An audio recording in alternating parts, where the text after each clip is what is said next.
शनिदेव को ग्रहों का राजा कहा जाता है। भगवान भोलेनाथ ने इन्हें न्याय के देवता की उपाधि दी है। जो लोग शनिवार का व्रत करते हैं उनको पूजा के समय शनिवार व्रत कथा का श्रवण अवश्य करना चाहिए। शनिदेव को ग्रहों का राजा कहा जाता है। भगवान भोलेनाथ ने इन्हें न्याय का देवता की उपाधि दी है। शनिदेव को बहुत जल्दी क्रोध आता है।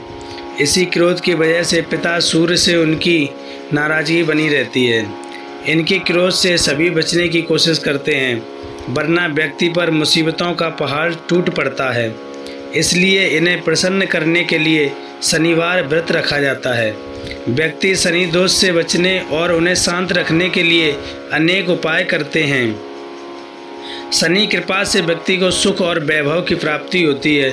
जो लोग शनिवार का व्रत करते हैं उनको पूजा के समय शनिवार व्रत कथा का श्रवण करना चाहिए। एक बार सभी 9 ग्रहों सूर्य, चंद्र, मंगल, बुध, बृहस्पति, शुक्र, शनि, राहु और केतु में बहस हो गई, कौन सबसे बड़ा है। आपस में लड़ने के बाद सभी देवराज इंद्र के पास पहुंच गए।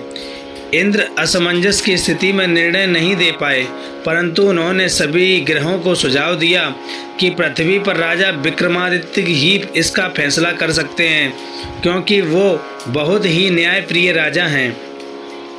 सभी पृथ्वी पर राजा विक्रमादित्य के पास गए और अपने आने का कारण बताया।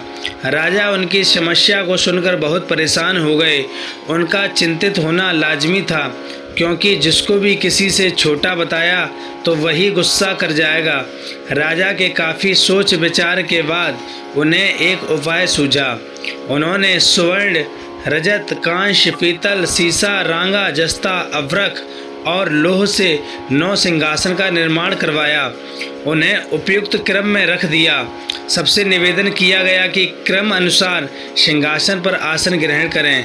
शर्त रखा गया कि जो सबसे अंतिम में सिंहासन पर आसन ग्रहण करेगा वही सबसे छोटा माना जाएगा, जिसकी वजह से शनिदेव सबसे बाद में आसन प्राप्त कर सके और सबसे छोटे कहलाए। क्रोध के आवेश में आकर शनिदेव ने सोचा कि राजा ने यह सब जानबूझकर किया है। कुपित होकर राजा से कहा कि राजा, तू मुझे नहीं जानता। सूर्य एक राशि में 1 महीना, चंद्र 2.25 महीना 2 दिन, मंगल 1.5 महीना, बृहस्पति 13 महीना, बुध और शुक्र 1-1 महीना विचरण करते हैं, लेकिन मैं 2.5 से 7.5 साल तक रहता हूँ। मैंने बड़े बड़े का विनाश किया है। श्री राम की 7.5 आने पर उन्हें जंगल जंगल भटकना पड़ा और रावण की आने पर लंका को बंदरों की सेना से परास्त होना पड़ा। क्रोधित शनिदेव ने राजा से कहा कि अब आपको सावधान रहने की जरूरत है। इतना कहकर शनिदेव कुपित अवस्था में वहाँ से चले गए। समय गुजरता गया और काल चक्र का पहिया घूमते हुए राजा की 7.5 आ ही गई। तब शनिदेव घोड़ों का सौदागर बनकर राजा के राज्य में गए। उनके साथ अच्छे नस्ल के बहुत सारे घोड़े थे। जब राजा को सौदागर के घोड़ों का पता चला तो अश्वपाल को अच्छे घोड़े खरीदने के लिए भेजा। अश्वपाल ने कई अच्छे घोड़े खरीदे। इसके अलावा सौदागर ने उपहार स्वरूप एक सर्वोत्तम नस्ल के घोड़े को राजा की सवारी हेतु दिया। राजा विक्रमादित्य जैसे ही उस घोड़े पर बैठे वह सरपट वन की ओर भागने लगा। जंगल के अंदर पहुंचकर वह गायब हो गया। भूख प्यास की स्थिति में राजा जंगल में भटकते रहे। अचानक उन्हें एक ग्वाला दिखाई दिया जिसने राजा की प्यास बुझाई। राजा ने प्रसन्नता में उसे अपनी अंगूठी देकर नगर की तरफ चले गए। वहाँ एक सेठ की दुकान पर पहुंचकर उन्होंने जल पिया और अपना नाम बीका बताया। भाग्यवश उस दिन सेठ की खूब आमदनी हुई। सेठ खुश होकर उन्हें अपने साथ घर लेकर गया। सेठ के घर में खूंटी पर एक हार टंगा था, जिसको खूंटी निगल रही थी। कुछ ही देर में हार पूरी तरह से गायब हो गई। सेठ वापस आया तो हार गायब था। उसे लगा कि बीका ने ही उसे चुराया है। सेठ ने बीका को कोतवाल से पकड़वा दिया और दंड स्वरूप राजा उसे चोर समझकर हाथ पैर कटवा दिया। अपंग अवस्था में उसे नगर के बाहर फेंक दिया गया। तभी वहाँ से एक तेली निकल रहा था, जिसको बीका पर दया आ गई। उसने बीका को अपनी गाड़ी में बैठा लिया। बीका अपनी जीभ से बैलों को हाँकने लगा। कुछ समय पश्चात राजा की शनि दशा समाप्त हो गई। वर्षा काल आने पर बीका मल्हार गाने लगा।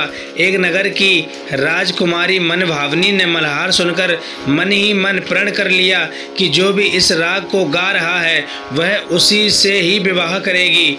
उन्होंने दासियों को खोजने के लिए भेजा, परंतु वापस आकर उन सभी ने बताया कि वह एक अपंग आदमी है। राजकुमारी यह जानकर भी नहीं मानी और अगले दिन ही वह अनशन पर बैठ गई। जब लाख समझाने पर राजकुमारी नहीं मानी तब राजा ने उस तेली को बुलवा कर भेजा और बीका से विवाह की तैयारी करने के लिए कहा गया। बीका से राजकुमारी का विवाह हो गया। एक दिन बीका के स्वप्न में शनिदेव ने आकर कहा कि देखा राजन, तुमने मुझे छोटा बताकर कितना दुख झेला है।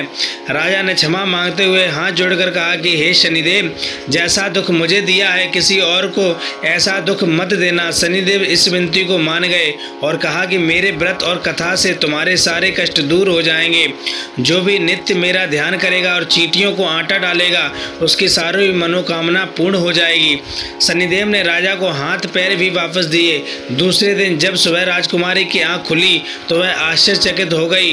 बीका ने मनभावनी को बताया कि वह उज्जैन का राजा विक्रमादित्य है। मनभावनी खुशी से फूले नहीं समा रही थी। राजा और नगरवासी सभी अत्यंत प्रसन्न हुए। सेठ ने जब यह सुना तो वह पैरों पर गिरकर क्षमा मांगने लगा।